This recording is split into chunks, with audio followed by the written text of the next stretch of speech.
Good to see you though, Asmir. It's been a month or so since the World Cup breakfasts. What's your situation? Still on the lookout for a club? Yes, I am. Training, keeping fit. Obviously, I had a really good summer, enjoying my time with the family. Enjoying some time off, which is always nice. And yeah, looking for the right challenge to hopefully come up and take it on. Yeah. What's your criteria? What kind of level are we looking at? Well, yeah, criteria is quite a few things. It's never easy to put these things together. I think one of the biggest things for me is obviously my family. I've got two young daughters, and like to try and spend as much time as I can with them. You know, football is a lot of sacrifice in it, and the family have sacrificed a lot for me. So trying to spend a bit more time with them, that would be nice. But of course, play as high as possible, keep pushing, and hopefully help a team be successful. Well, I mean, he keeps telling me he's very influential at Manchester United, so you should maybe sort of... Yeah, any check, go on. I'll make some calls. Manchester might be a bit further away, though. That's really big. It's a bit I might not take every box. Yeah. We can make that one work. Yeah, that's fine. All right, let's get started then, guys, shall we? We've got to lead off with Bruno Guimaraes. Dan, bring us up to date here, because it seemed like Arsenal took an age to make contact with Newcastle. They have now. And it's been rejected, this first offer. Yeah, and, you know, it felt like yesterday was the first step of what could happen in this potential transfer. In terms of, we had been talking for days that there'd be no club-to-club contact just yet. And then it came yesterday when Newcastle rejected Arsenal's first bid for their captain, Bruno Guimaraes. Our colleague Dharma Sheth has said that Arsenal are now considering to go back for another bid, which you'd imagine at this moment in time they will, because he is someone they very much admire, the Newcastle United captain. So that's what the next development that we're waiting for. But what we do know is Bruno Guimaraes did join his teammates yesterday in Spain as part of their pre-season camp that was agreed with the club. He'd been given a few more days off to do that, and we saw quite a classy gesture to the departing previous manager Eddie Howe as well, which by the Newcastle United captain, considering his situation, you have to kind of appreciate this as well, Asmir. Yeah, I mean, listen, I think it's not an easy situation for Bruno Guimaraes, and everyone involved in Newcastle. So much change, so much transition. But, you know, I think last time I was on with you, the Bruno Guimaraes talk started, and I can only see this ending in one way, and that's in Bruno Guimaraes and Arsenal colours.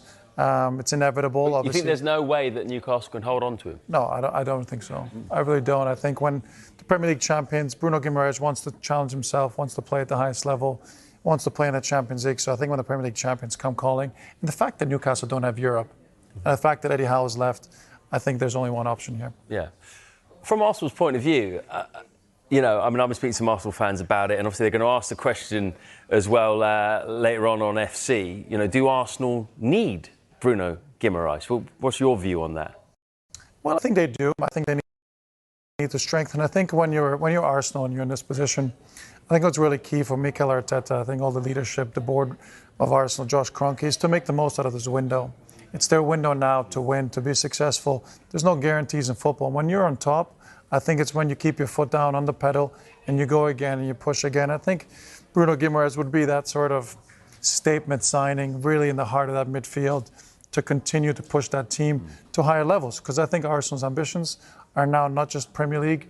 Ambitions will be Champions League, multiple trophies, and go from there. In order to do that, you need the best possible squad. And I think Bruno coming in there, in the heart of that team, would add a different layer to that. I also think it's the next step in the development of this Arsenal squad. I mean, we can look at some of the options they have in midfield.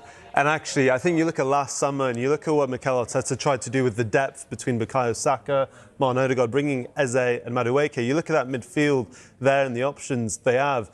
You know, you look at Declan Rice, for example, the gap to whoever comes in for him is quite significant. Yes, they brought in Martin Zubimendi, who maybe petered out a little bit towards the end of last season. You had Miles Lewis-Skelly, who had said he'd been training for 6 months to become a midfielder, who we saw start in the Champions League final. Yes, he's another option.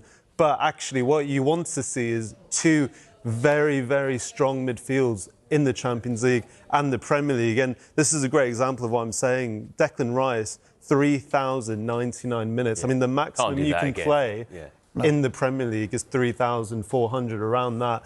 Oh. They were so reliant on him. You think with someone like Bruno Guimaraes, you have the option to come in for him or play alongside him. And that's what I think Mikel Arteta is looking at to really not fix, but add to what he started last summer. They definitely need more depth because you got the feeling, Zubimendi in particular really ran out of steam, didn't he, at the end of the season. But just looking at just the numbers there, so like now everyone's fit. You've got Marino as well there. So you're talking about if Rice comes in, you've got Guimaraes, Rice, Zubimendi, Lewis Skelly, Odegaard, Eze and Marino. That's 7 fielders. Can you keep all of them if you bring Guimaraes in? Can you keep them all happy? Yeah, I mean, I certainly think you can. I really think you can. And I say that because, one, I think Christian Norgard, I think he's been linked with Everton, so I think I could see him leaving. When you look at the last 2 years for Arsenal, we saw Mikel Merino play up front. We've seen Miles Lewis-Skelly play in midfield when things happen. Again, with this extended season that's now past us, with the World Cup, the minutes Declan Rice has played, again, the ambitions of Arsenal, wanting to compete at 4 different competitions, doing all these things. They're going to be playing even more games, more minutes. So that squad's going to be stretched. So there will be definitely enough games, enough minutes to go around for everyone. Injuries are inevitable. They will happen.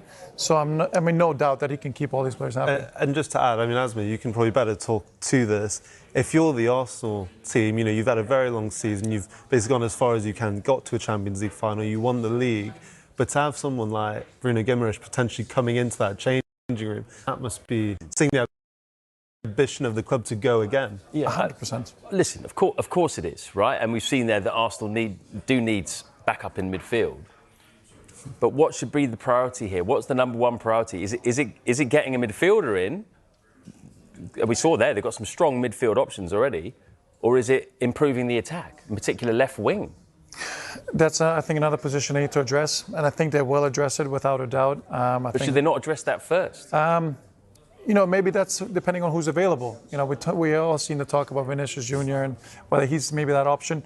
The only other worrying part for me is if I'm Arsenal, like how injured is William Saliba?